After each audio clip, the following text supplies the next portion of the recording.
সভাপতি শাহরিয়ার ইব্রাহিম সাথে ক্যাপশনে লেখেন, জাসি জামায়াত এর কুত্তা আবরার ফাহাদকে হত্যা করা জায়েজ ছিল দেখ তোরা।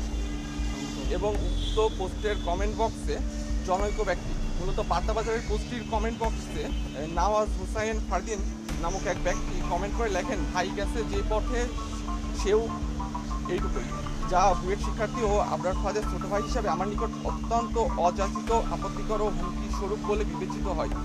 একই সাথে আমাকেও আমার পরিবারকে জড়িয়ে অনলাইনে প্রাণনাশের হুমকি দেওয়া হচ্ছে। আমি এই সকল বিষয়ে অত্যন্ত উদ্বেগজনক পরিস্থিতির মধ্য দিয়ে যাচ্ছি এবং আমি ও আমার পরিবারের নিরাপত্তা নিয়ে আশঙ্কায় আছি। এই জন্যই মূলত আজকে আমরা একটা জেনারেল ডায়েরি করেছি শাহবাগ থানায়।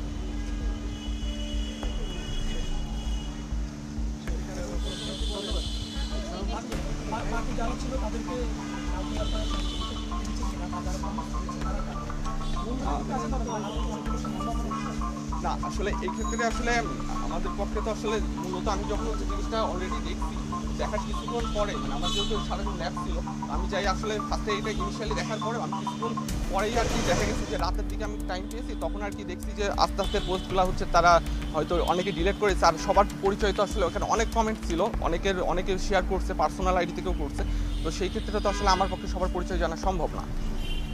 আমরা দেখলাম যে ঢাকা মহানগর উত্তর ছাত্রদের সভাপতির পরিচয় একজন আপনার এই পোস্টটা করেছেন, তার নামে কি আপনি কোনো পদক্ষেপ নিয়েছেন? আমরা মূলত এখানে দুইজনের পোস্টের কথা উল্লেখ করছি এবং জিডি করছি। এখানে একজন হচ্ছে ঢাকা মহানগর ছাত্র ইউনিয়নের সাবেক সভাপতি শাহরিয়ার ইব্রাহিম, আর একজন কমেন্ট করেছিল নওয়াজ হুসাইন ফারদিন। এটা হচ্ছে উনি আরেকজনের পোস্টে কমেন্ট করছিল, শেয়ার দেওয়া, সেইখান থেকে আর কি।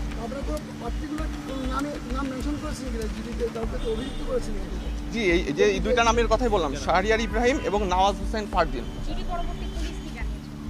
ওনারা জানিয়েছেন যে পরবর্তীতে ওনারা যোগাযোগ করবেন এবং তাদের পরবর্তী পদক্ষেপ সম্পর্কে জানাবেন। না, এটা তো অবশ্যই আতঙ্কিত হওয়ার মতো বিষয় না। এখানে আসলে মূলত আশঙ্কার বিষয়টা হচ্ছে আপনার যে 6 বছর আগে মেরে ফেলা হয়েছে অলরেডি, তার জন্য মানে তার হত্যাকাণ্ডের জন্য 20 জনের ফাঁসির রায় আছে। তারপরেও যদি তার হত্যাকাণ্ডকে যদি বৈধতা দেওয়ার চেষ্টা করা হয়, আমি শুধুমাত্র আমার একটা ফেসবুক পোস্টের কারণে মানে আমার ভাইয়ের হত্যাকাণ্ড কিভাবে বৈধ হইতে পারে, মানে আমার মাথায় আসলে জিনিসটা কোনোভাবে আসে নাই।